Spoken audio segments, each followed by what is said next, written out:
Good morning and welcome to episode 99 of the Jaguar Report podcast. My name is Gus Logue, joined as always by my co-host John Shipley. I feel like every other time I do the intro, it's the official Jaguar Report show, and then sometimes I omit official. So this is officially and unofficially the Jaguar Report podcast. John, it's we're pretty much entering the dog days of the offseason. How you doing? Rough. Yeah. No, I'm doing good, Gus. Question before we start. In a negotiation, would you rather be highballed or low-balled? And I was getting highballed or lowballed? Low-balled. Logue-balled. Yeah. I guess I gotta go with logue-balled. yeah. I like it, man. The Marshawn Lattimore thing. You started it, man. You were the first person to say it. I'm not saying it'll happen or anything, but yeah, that's the important part, is that it probably won't happen. But I'm taking recognition all the way up until the point when it doesn't happen. So how's it feel to have your finger on the pulse and making the puppet stance? Pretty good. I actually didn't think that mine was gonna blow up today. I thought I was gonna get like 20 likes or be like get some attention, but then like everyone got super excited about it. So I almost feel bad, maybe misleading some fans, because like that whole Barnwell article is like maybe one of those 8 players I think that he listed will end up getting traded. And so like really any offseason trade article or just any trade idea article that you see is like, even if it makes sense, like me writing about and talking about Lattimore months ago, like whether or not it'll happen is a whole nother thing, as we saw with Brandon Ayuk and T. Higgins. I've probably written like 50 should the Jaguars trade for player X articles in my life. I'm not sure if any of them's ever happened. Like trades are they're nearly impossible. Like player and team fit wise and even conversation wise, they're hard to like ever really like project. Like you can, like you said, talk about why it makes sense, but when trades happen, they're normally out of the blue, out of nowhere. So it's a good bit. But these are definitely the dog days, like you said. That post draft period, that May, June is the worst content-wise. I will wake up, open my computer, and just stare at a blank screen for probably the first 5 or so minutes I'm awake this time of the year. It's a dog. Like, the most exciting thing to happen since the draft, which the draft's always exciting, but it was also like 3 weeks ago? The most exciting thing that happened was a minicamp practice where they were more or less like learning how to line up. It's the days of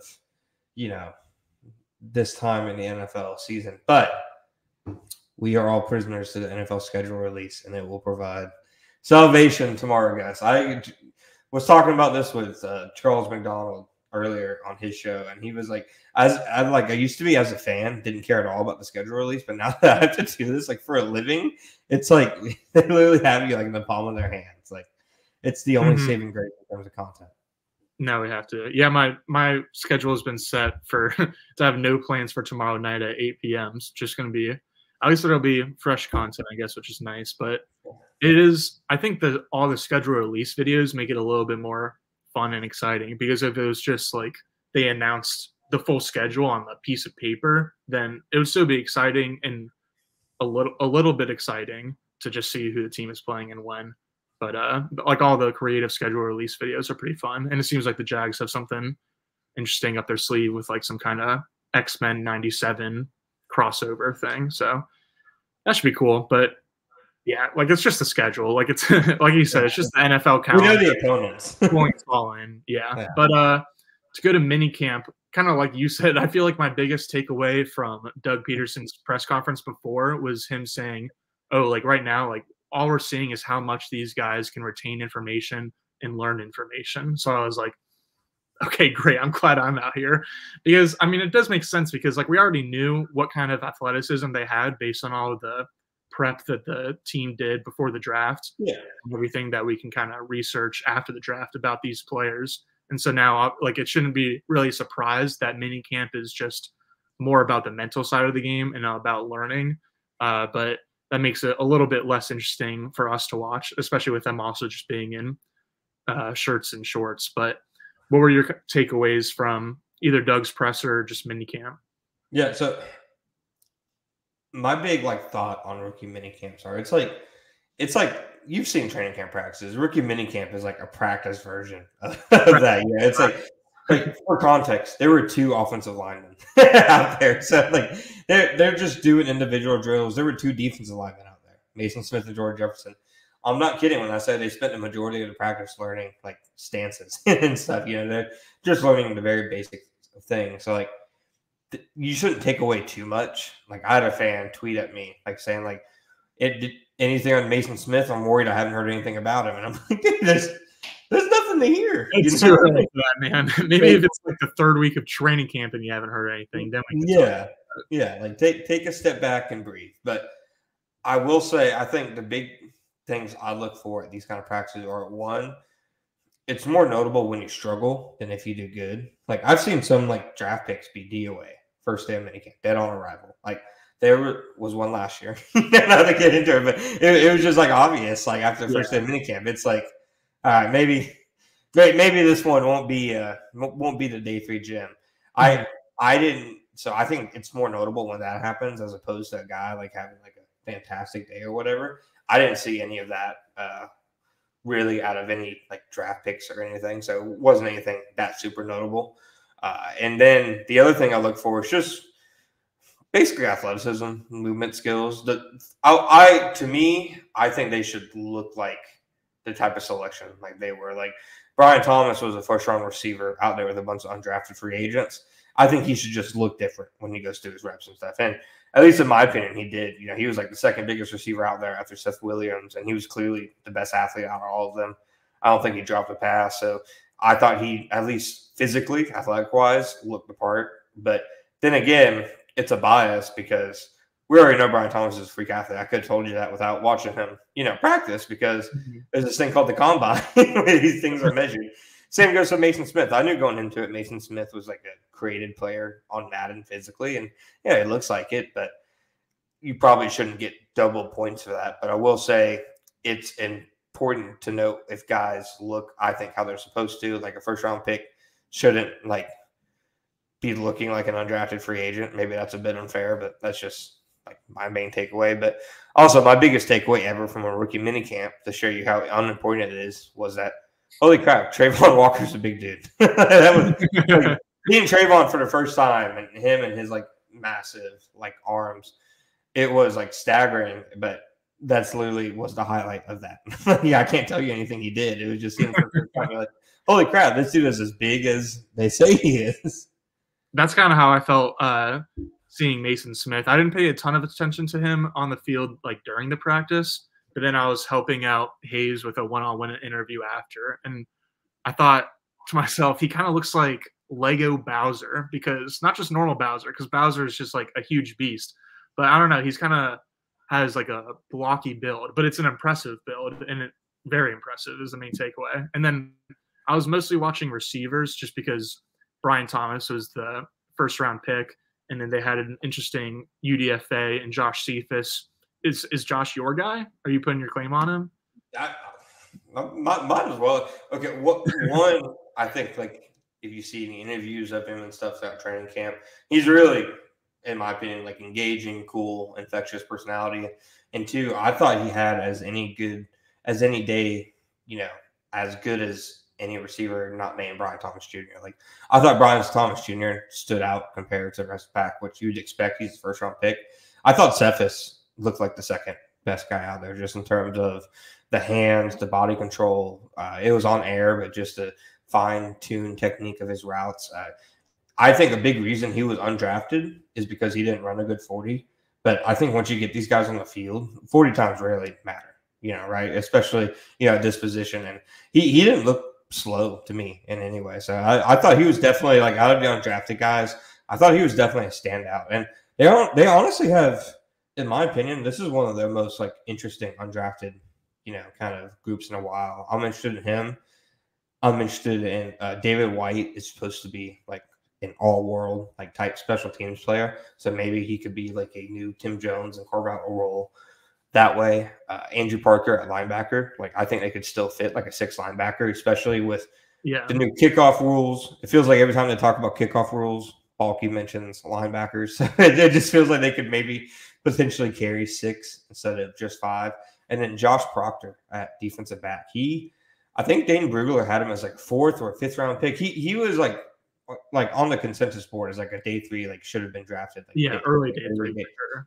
Yeah, so I'm interested to see him as like when pads come on and stuff, see if he can maybe carve out some kind of role. This definitely feels like a team where it's a chance for some undrafted guys to kind of make it, because like the top of the roster is set, but I'd say the bottom of it is still kind of up in the air in a couple of different positions. Yeah, I would add 2 names to that too. Stephen Jones, an offensive lineman. I forget where he went to college, and he didn't necessarily have the most impressive day on the field, but just in terms of what I've heard about him has been good things, and so I think he could be competing for like whatever, like the backup swing tackle spot perhaps, and like maybe be like the 9th lineman. What are you making that face at me for? There was randomly like 6 Stephen Jones questions at the press conference. Yeah, that's true. That's true. Maybe it got in my head then, and I was like, "Oh, he's someone to look out for." But the main thing I wanted to mention was Lorenzo Lingard, the running back, who was at Florida for 3 years, and then he transferred to Akron and put up a pretty good season. And so, I mean, as a Florida fan, I'm definitely haven't been very convinced by the Gators coaching staff in a few years. So I don't know if he was injured at any point or if he was just kind of like stuck low on the depth chart. But then he ended up making a splash as a senior, and I thought he looked really impressive on the field. I thought he looked even more explosive than their 5th round pick, Keelan Robinson. But of course, like at this time last year, Tank Bigsby was getting a decent amount of hype for how he looked in shirts and shorts. So I am looking forward to watching Lingard more throughout the summer, but it's not like my expectations are that high. I still say Tank looked good. Yeah, I mean, I agree with you. I also said Tank looks good, but I'm going down. Yeah, I'm going. It doesn't necessarily equate to anything. You're a Florida fan? You never talk about it. There's not much to talk about. No, that's not my friend. I'm definitely afraid of that UCF game. You see, the thing is, I just poke fun. I don't believe like any of the things I say. I don't have any pride for UCF football. Like, I love the school, but I don't care. I don't have any like leg to stand on. But I know none of that will matter if UCF loses that game. So, and like Florida fans shouldn't or won't take a victory lap for beating the Knights. But it's more so just like, let's like shut up the little brother and like step him in the corner for a couple years and hopefully won't hear a peep from him in a while. I spent the entire day of the draft waiting for that UCF tackle. Yeah. It was the longest draft slide of my life. Nonetheless. At least he can produce a bit out of it. Maybe that's why I don't talk about the Gators, is that I feel like there's probably plenty of bits to produce, but none of them are good ones. None of them are ones I want to say. That's fair. I was with you. I thought Lingard looked impressive. I should know. I don't know if he's coming off an injury. He was wearing a orange penny jersey though, which normally indicates a player who it's already no contact, but I guess extra no contact. Yeah. I don't know what that means. Yeah, contact at any point in the practice. But it's at least notable. I guess he had one on. In terms of Keelan Robinson, I think the most interesting thing was just watching them do like the new kickoffs, like in person, right? Yeah, that was interesting. I'm glad you mentioned that. It was just cool to see it in person, kind of, because like obviously we've both seen videos of the XFL doing it and kind of understand the rules by now, but then to actually see it was nice. You can tell how early in the stages it is too, though. You can tell how early in the stages it is. That's true. There was a lot of moving pieces, but it was like the most like diverse group of positions I've seen on like a special teams. You know, like there were linebackers, there were defensive backs, there were receivers, there were tight ends, there were a couple of defensive linemen. like I saw a 97 get out there. It's like it was like a 285-pound defensive end, but even he was playing the special teams because just the new rules. Cam Little, I personally didn't see him kick a single field goal. Did you? I don't. Oh, I took this hilarious video of him that was like, I zoomed in pretty close to when he was kicking, and then as he was kicking, I tried to kind of zoom out and make it a pretty good shot. But then as I zoomed out, I like completely lost track of the ball. So it was like the worst video you'll have ever seen. I meant to post it honestly, but so that was the only one I caught. And then since I lost the ball in the camera, I didn't even know if it went in or not. And that was the only kick that I watched. You're the only person that saw kicking. You lost it trying to shoot the Zapruder film. I was like, I don't really care that much about posting videos, but like people seem excited about Cam Little, and I had like a good shot of him. So I was like, if I can make this work, post all the videos, man. It's like I said, it's the dog days of content. Anything, and I truly mean anything, gets eaten up this time of year. I saw a Bears beat reporter, like an older guy, try to take a video of Torrey Taylor, the 4th-round punter, kicking a punt, and the caption was like, I think he's going to be deserving of a 4th-round pick, and it shows him videotaping. He kicks the ball, and then he looks up at the clouds, and the ball never comes back within. But it's like 10 seconds of him just filming the clouds. Every comment's like, nice video, man. That's pretty good. See, I should have like tried to turn it into a bit without it like me trying to take the video and then it turning into a bit because it was just bad. But yeah, it was funny seeing him in person because he's like obviously he looks young, but he looks even younger when you see him in person compared to even a picture. He does. It will be. You remember the old? This might age me to an extent. The old Chargers kicker Nate Keating. The name rings a bell. He was super. Like he was like that, man. And like he did not look like he was in place at all. Like on an NFL field, yeah, around other players. And like I said, I didn't see him kick. I will be looking more closely for that. I thought they were mostly working on kickoffs, anyways. And again, for context, there were 2 days of rookie minicamp. Media only sees one of them, so you can say a guy had a terrible day one day, and then on the next day he could have been the best practice player in the world, and nobody will know it because we're only there for 1 day. So I'd say take everything like, probably at half face value because we don't know how these guys looked over the course of the entire weekend, which I guess would bring me to probably the biggest storyline during rookie minicamp, I'd say. Yeah. I was going to ask if you had a certain player in mind for that description of, oh, he might be better on Saturday. I meant it for everyone, but I mean, it fits him. Like, so Jarvis Landry obviously was there for a tryout.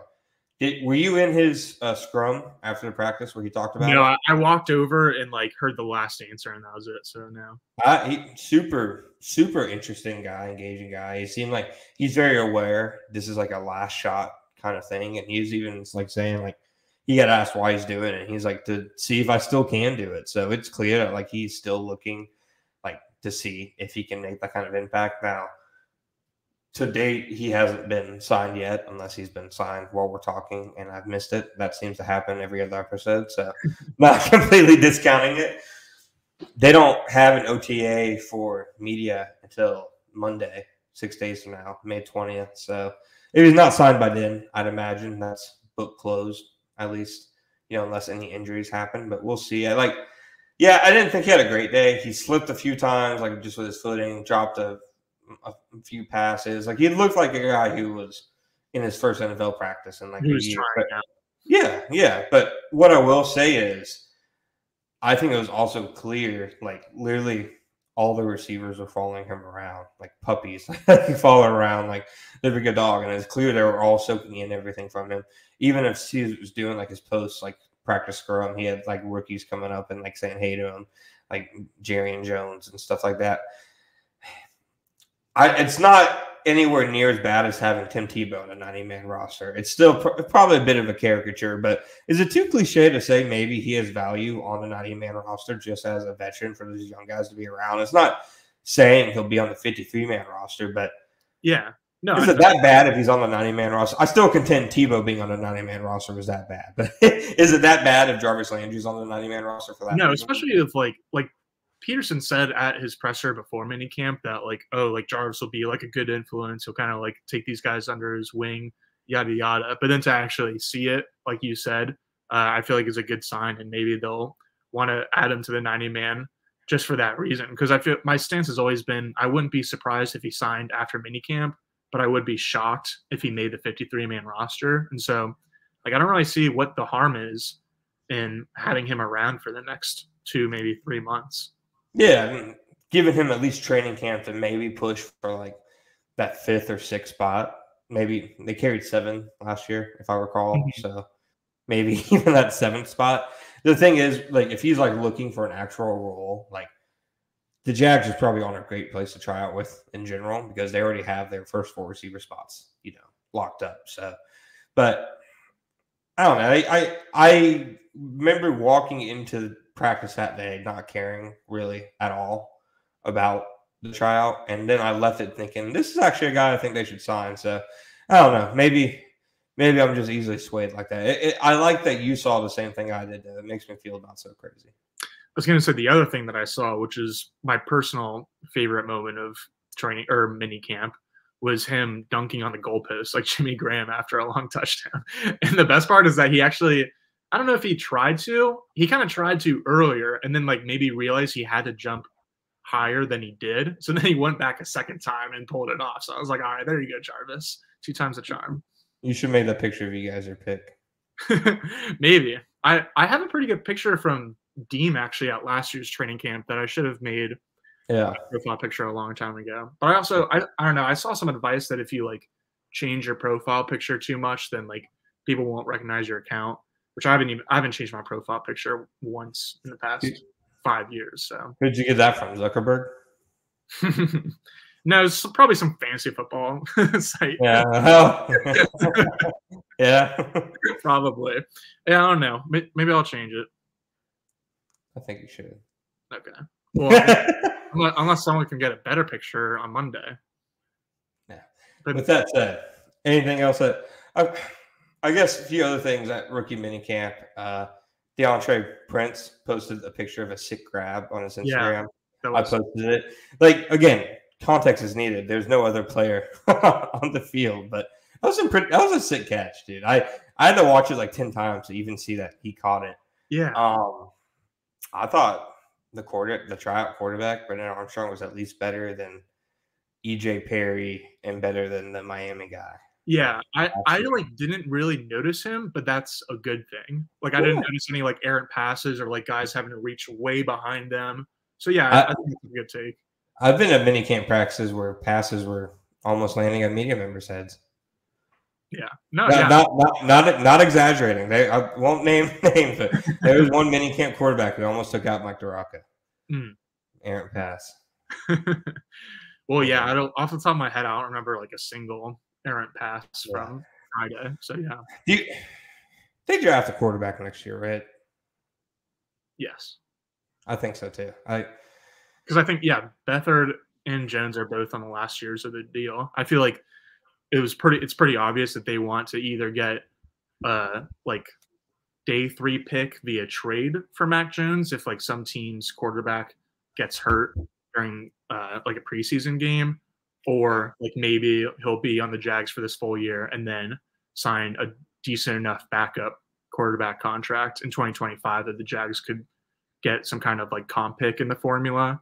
So yeah, I think it makes a lot of sense for there to be a new quarterback too in 2025.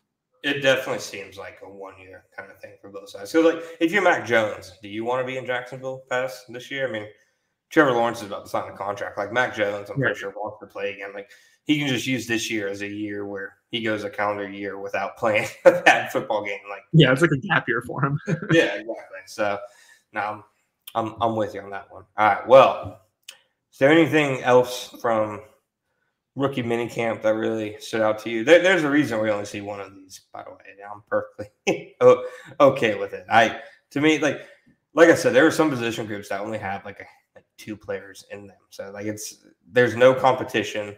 I think Doug Peterson honestly I'll think this for a while, put it the best way I've seen it described. He was like, there's literally not these exact words, but he said there's basically no competition at all. So you can only compete with yourself, which is more or less how rookie minicamp is. You can basically just see how well you can do, and there's nothing else. There's no one-on-ones. There's no offense versus defense. It's a Fugazi. Fugazi. It doesn't exist.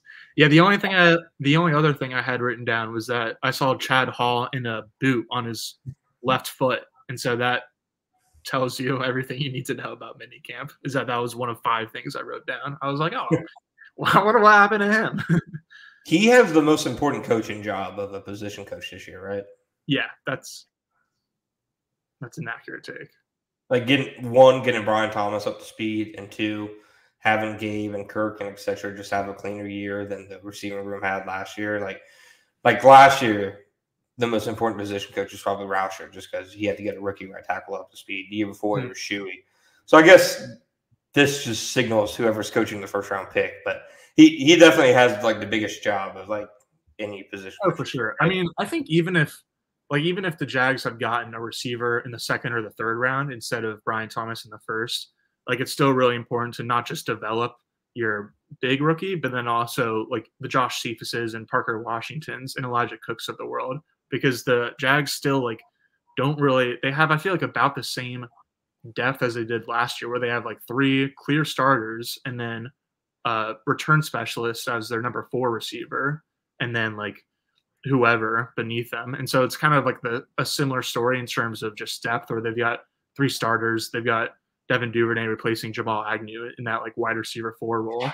And then, so I think it's going to be big for him to not just help Gabe Davis transition from Buffalo and then Brian Thomas transition to LSU, but then also trying to get as much out you can out of Cephas and Washington and Cooks and whoever else, so that if there's just one injury, then you'll have at least one guy that's ready to go. Yeah, no, I think that's a good point. That was probably my other biggest takeaway. Like just watching him, I was like, yeah, this is probably, there's a lot of pressure on this guy, this year for his group. All right, you got anything else from Rookie Minicamp? No, let's hit some questions. All right, well, we're going to take a break first, and we'll be right back with some questions. All right, Gus, we're back. We love fan questions, don't we? I've said it once. I'll say it. Yeah, I've said it once. I'll say it a million times. I'll answer any question that doesn't like make me potentially look bad. Like if you ask me to incriminate myself, I'm ignoring it. Everything else, come on, you can ask me anything you want, any category. So for sure, let's go ahead and get into it. Yes. All right. Well, I'm going to start off with one of mine before I forget, just because I know you and Chuck took some listener questions on your show.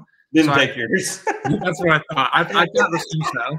But I wanted to ask you anyway. My question for y'all was, if you could add any Hall of Fame player to the Jaguars for just the 2024 season to help them try to win a Super Bowl, who would you add? It's got to be Revis, right? Ooh. Okay. Maybe we can debate for 30 seconds on this, because I was thinking Lawrence Taylor as mine, where I don't know if like adding a superstar defensive back to the secondary would make as big of a swing as like taking the Jags from one of the better defensive lines in the league to just the best defensive line in the league.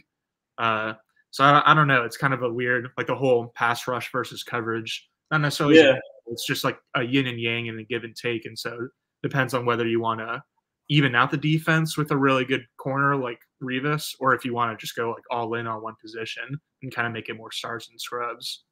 I do feel like the question is kind of just which position should the Jaguars upgrade more, because I feel like you can name any Hall of Famer. Is it a bad answer? No, other than like a running back, maybe. But no, Lawrence Taylor.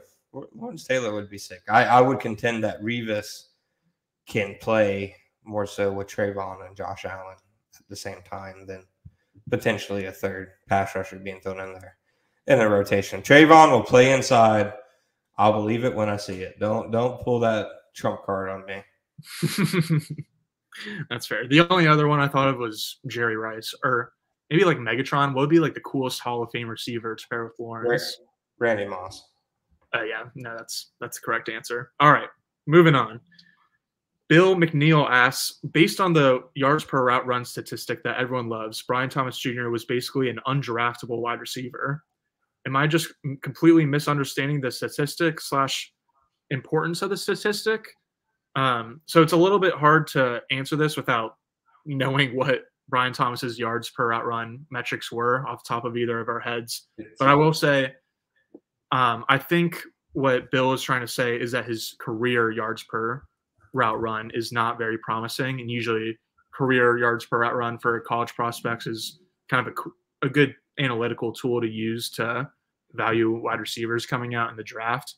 And so I assume that Brian Thomas had a pretty darn good yards per route run during his final season last year. but he did have a pretty underwhelming yards per route run in his career. And I will say that, like, yes, that's definitely not a good sign, and you can kind of just say that. But just to add context, I think the fact that he improved every year is definitely a good thing. It's not like he like had his best season as a freshman and then was hurt for his next 2 years. Like even like Laviska Shenault might fit that description. Plus, he was playing with like NFL caliber players at his position, so it's not like he like wasn't able to beat out some scrub his freshman year. Like he was playing with Malik Neighbors and whoever else. I feel like there was Jamar Chase.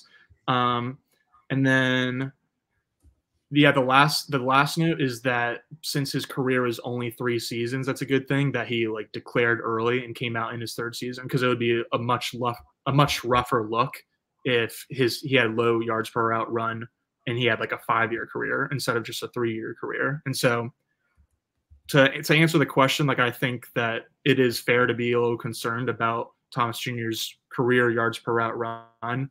But if you look at it with additional context, it's still a little bit of a concern, but not as much of a concern for sure.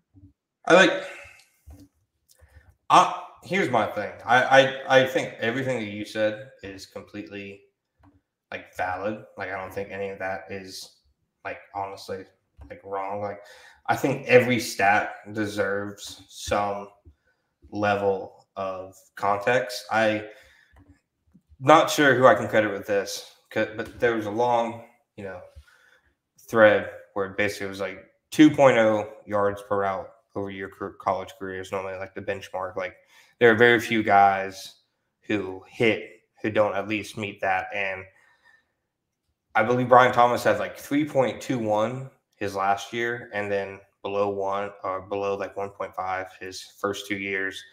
And there are just a few points I'd like to make. One is that 2 yards per route run isn't even like a high benchmark. Like it's not a crazy one.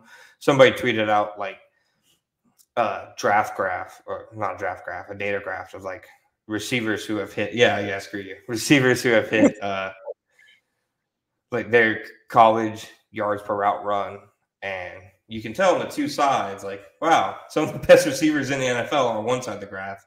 Some of the biggest busts are on one side. And yeah, there were a few busts on the top side, but does one NFL bust who had a really good yards per route run negate the value of all these other guys who, have it? And the data just shows that it is a very, very translatable stat. So there have been outliers. So I don't think it's fair to ever say somebody won't be an outlier, but I do think there's a reason a guy who's 6'2" and ran a 4.34 wasn't like a top 10 pick, like that. It's not like the most clean, surefire pick in the world. Like it definitely needs development, really was a 1-year, production kind of guy. And then my second point would be, as for the context, like a lot of guys, like I've seen it brought up a lot with him, like his thing won't be high. He played with Malik Neighbors, etc. There have been a lot of receivers who played with other good receivers who had exceptional, yards per route run. Justin Jefferson played with Jamar Chase, and he had a fantastic one. Devonta Smith and Waddle both had good ones. I mean, there's just, like I said, it's not that high of a benchmark. So I wouldn't say he's undraftable because of it, but I do think it's part of his profile that I think you have to look at. And I think my big thing where I'm different with fans when it comes to Brian Thomas Jr. is his potential impact for, like, say, 2024. Like, I think if fans are expecting him to replace Calvin Ridley's production right away, I don't think that's going to happen, because I think that's part of his profile is he's a guy whose game is still growing and he's very early in his development. I think he can be a very useful player in a very specific role as a rookie, but that's more so where I'm at with it, if that makes sense. I think a month into the season, Jags fans are going to look around and say, why the heck did we not draft Xavier Worthy? Because I agree with you where I don't think Brian Thomas is going to produce right away. And I think he's going to have to get acclimated, not just to his role in the Jags offense, but just to life in the NFL in general. But I feel like Xavier Worthy he was the next receiver taken off the board, and he went to the Chiefs, who have, even though it's not much of a rivalry, there's plenty of kind of history, I guess, between Andy Reid and Doug Peterson. And then obviously they just both have two really good quarterbacks in the AFC. And so I think Xavier Worthy is in a really good spot to succeed right away. And so I think even if Thomas is going to end up having the better season or even the better career, like I think out of the gates, Jags fans might be a little bit underwhelmed and say, well, why didn't we get this guy? Yeah, no, I could definitely see that. Like I said, Thomas's overall projection, I think, has a really high ceiling, and you can like reap a ton of rewards from it. But I don't think it will be as smooth as maybe some other guys, which is again a reason why I think he was available at number 23. All right, next question from Cristiano. More likely free agent addition, cornerback or pass rusher? That's tough. I would have said pass rusher a week ago, probably, just because of the depth on the team. Like they both make sense, but I think the depth at edge is a little bit worse.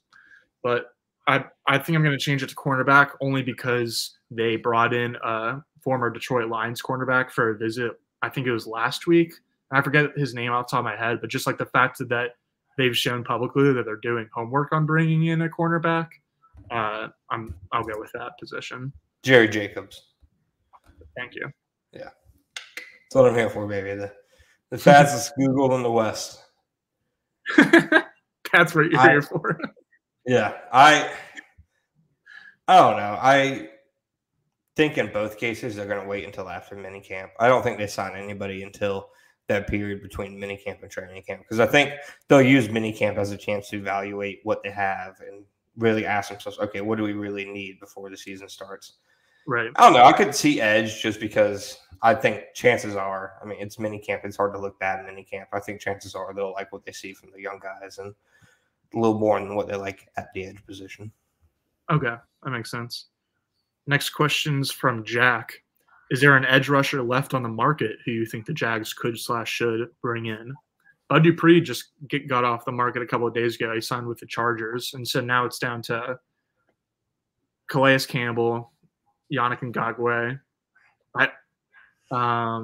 Carl Lawson still available, Emmanuel Ogbah from the Dolphins. I would say those last two, Ogbah and Lawson, would probably be my top two targets. You know who it's got to be, Mo. I say Ngakoue, man. It made sense last year. There's mutual interest last year. Maybe Ngakoue got a little bit humbled in terms of what his role should be after a year, in Chicago, because it seemed like the big hang-up last year was he didn't want to sign up to be like a third edge, like he wanted to be like a full-time guy as opposed to a pass rush specialist. But Father Time comes for us all. No, that would definitely be like the best on paper fit, I think, just because the Jags obviously need a third guy and not a first or a second guy. Yeah. And they, like, in terms of like body type too, like it would be nice to have a speed rusher since they've got so many other big bodies on the team. 100%. From Carl, is it unreasonable to expect Brian Thomas to go for 1,000 yards? And then will scheme change disrupt Trayvon's upward trajectory or enhance it? Why? I feel like we kind of sort of said Brian Thomas is probably going to go under 1,000 yards as a rookie. Fair? I think like 800, 850 sounds fair. Like, I'm not going to say you're a fool if you predict 1,000, but I'm not going to bet on it. Yeah, I think I was going to say 750 or 800 is probably where I would land as a projection. But in terms of Trayvon, I certainly don't think the scheme change is going to disrupt his upward trajectory. I suppose it'll enhance it just because Nielsen is such a lauded defensive line coach and just his philosophy as well in terms of kind of attacking and getting off the ball. It feels like it's a good fit. I feel like we kind of went over that when Nielsen was first hired, is that Trayvon Walker is one of the big winners of that hire. The more Trayvon plays with his hand down, I think the better for him. And he fits the mold of a lot of edge guys Nielsen has had before. Like, honestly, Trayvon Walker, Cam Jordan isn't a bad comparison, I think, really, by any means in terms of how they should be utilized and skill set, stuff like that. For sure. Lou asked, if you had to build an NFL coaching staff made up entirely of Tony Soprano's crew, who are you hiring for what? Oh, man, that is a loaded question. Tony's got to be head coach. Yeah. Or is he the owner? Oh, no, we're doing coaching staff. So, yeah, Tony's the coach. I'll go Silvio Dante, offense coordinator, the strategist. and Bobby Bakhlia, the offensive line coach. Right. I feel like Richie April, defensive line coach, and I'll go Paulie, defensive coordinator. I was most interested. I call Paulie's probably my favorite, so I was interested in where you were going to go for him. Patsy, special teams coordinator. I'm going to say, how about Chris is offensive coordinator? Because then he could be like the Press Taylor to Tony Soprano's Doug Peterson. All right, I think we nailed that. Or you do. I like that. I like that. Big Noel Fan 77 asked, Trev will get extended soon. In light of recent extensions, Jared Goff just got signed 24 hours ago. What do you think the terms would look like? I'm hoping mega package, 10 years, 580 to 600 million. Yeah, I think he's going to get 6 years, 60 per year. 6 or 7 years, I think sounds right. It's got to be still like kind of sort of a mega deal. No, it is. I think it's minimum average per year. Burrow money. I'm sick of being asked if I think he deserves it. I don't care if he deserves it. It's what's gonna happen. Take your medicine and like it. Sorry, guys. I got annoyed. I keep telling myself I'll stop getting into these silly little tiffs, and you never will. I know. I'm sick. I'm sick in the head. Go on. All right, we got 2 more. Jags 1 2 3 4 asked, how well do you feel they've addressed offensive line, and do you see room for more competition at offensive line? I don't know why that delivery killed me. I mean, the only thing they did to address it was sign Mitch Morse and make sure Ezra Cleveland and Brandon Sheriff didn't leave town. I mean, I feel like I've stated my opinion on Ezra Cleveland. I think he's probably an average offensive lineman. Mitch Morse, I think, is a good player, but he's also like an aging center who, like, he's not going to be like an all-world impact. You know, like I think in terms of addressing their offensive line, they're just hoping Luke Fortner was actually that bad. Which I don't know if Luke Fortner was the one thing holding back that offense, and he really is the worst center they've ever drafted. They took him in the 3rd round. Like, doesn't that say something about them too? Like, they're the ones who drafted him. You made the sandwich, buddy. I feel like the change would have been made a lot sooner if he was a 6th-round pick instead of a 3rd-round pick. I think the more signing is honestly like high risk, high reward isn't the right word. High floor, low ceiling. I don't even know what I'm trying to say. I could see it going both ways because he's like old, and so like hypothetically he's one of those players that could like fall off a little bit of a cliff just like without really notice at any time. But at the same time, I also think there's potential for him to not just be a big upgrade at one position, but for him to also have kind of a positive impact at the 2 guard spots next to him. And so if he ends up having kind of a bigger overall effect, then I think it could be pretty good. And then I also commend the Jags for adding another swing tackle in the draft, like adding a experienced SEC guy with a mid-rounder made a lot of sense with Cam Robinson and Walker Little's contract set to expire next offseason. In terms of seeing more competition, I would have liked to see them add like one more interior lineman. I made the case for them last week, I think, or on our last podcast, that they should have drafted Tanner Bortolini instead of Jordan Jefferson with their 2nd, 4th-round pick. And you made a good argument against Bortolini, but I still think that like if they had added one more guy, even if it was in the 7th round or undrafted free agency, just getting more competition to the interior, since like you said, like Morse was the only thing they did other than making sure Ezra and Brandon Sheriff like remained in town. Yeah, no, I agree with that. I think I wasn't counting the fact that they drafted Javon Foster, but then again, he's a backup. He's not going to be a starter. So I don't know. It really does seem like Doug Peterson, I feel like, especially said it in his words, that they're just banking on them being healthier this year than they were a year ago, which I don't know. It's like it's out of your control how healthy, the team is. So it really is just a coin flip. Like, have you seen that Subway meme Like that's how I feel about the Luke Fortner position, where it's like dudes be like, Subway sucks. My brother, you made the sandwich. That's how I feel about the Luke Fortner. That's good. That's fair. All right. Our last listener question comes from Jones. Is Chris Ballard just Trent Baalke with better PR? Has Chris Ballard ever won the AFC South? I don't think he has. Trent Baalke has genuinely accomplished more. Yeah, no, I think that's fair. I don't really know how to compare the two, but I think I would rather have Baalke. Ooh, am I sure about that? I don't know. They're probably in the same class. Yeah, they're probably in the same class. But Ballard, like, it must be so infuriating to be a Colts fan because they just like sit on their hands off season after off season.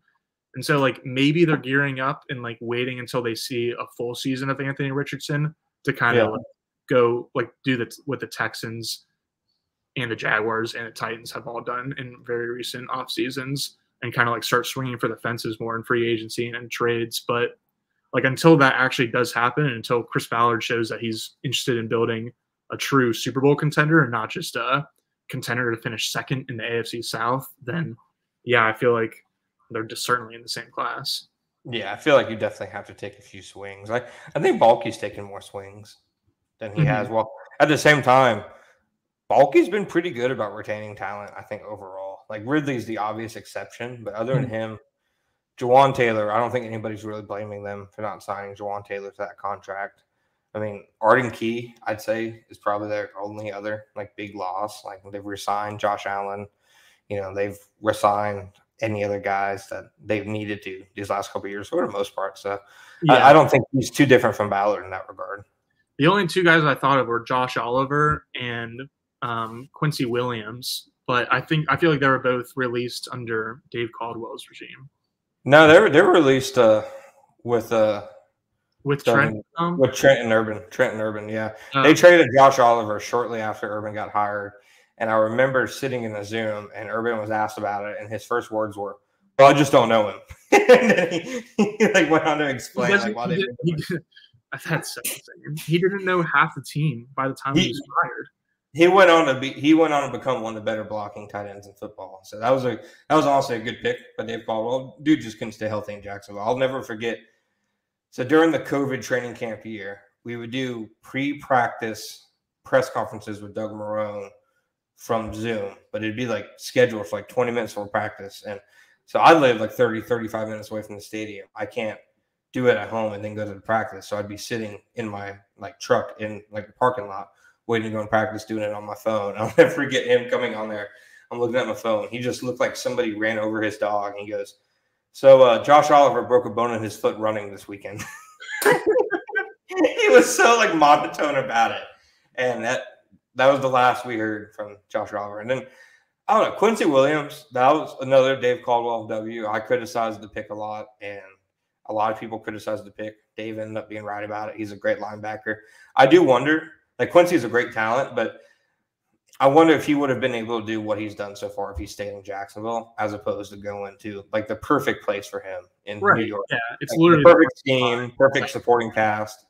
I think he would have, if he had stayed in Jacksonville, I think he would have been able to carve out a starting role and maybe had like a similar career trajectory as like a Miles Jack. But I mean, he was like an All-Pro last year, wasn't he? Or at least he's good, dude. He's really good. See, I don't know. I don't think that would have ever happened, but we got one last question in at the last minute. So Marcus asked, how different does that run game look this year along the front five? Any chance of less finesse in Doug's zone blocking scheme? Or do they double down on lots of movement, low tolerance timing, bells and whistles? Would love more power gap and short yardage stitch. I think I was kind of expecting as we transition from 2022 to 2023 that the Jags would have more gap runs in their system because as this listener kind of said, Doug, at least when he first got to Jacksonville, and maybe there was also influenced a little bit by Phil Rauscher's time in Minnesota, they were definitely a zone heavy team. And then as 2022 went on, they kind of experimented more and more with gap style runs. And that's like kind of a trend we've been seeing across the league is that like everyone's been obsessed with the wide zone for the past 5+ years, but now And we really saw it last year. Like teams have been able to just like run power and run it really successfully against certain teams that just are not well equipped at all to stop it. And so I was expecting more power last year, but then I think like they kind of tried to make a power game out of Tank Bigsby and Brenton Strange, and obviously that didn't work. And then I think also an impact of the run game was Trevor Lawrence's injury, because I think they were probably forced to go into more shotgun stuff. And when you're in the shotgun, you have kind of less of a menu of options to pick from in the run game. And so I think this year, even though actually I think Morse could make a pretty big impact because he's just going to be a lot better as a run blocker than Luke Fortner was. But then I think even just like a little bit of progression from Brenton Strange and Tank Bigsby could help. And then just a healthier season from Trevor Lawrence, all those things could factor into a more successful power game in 2024.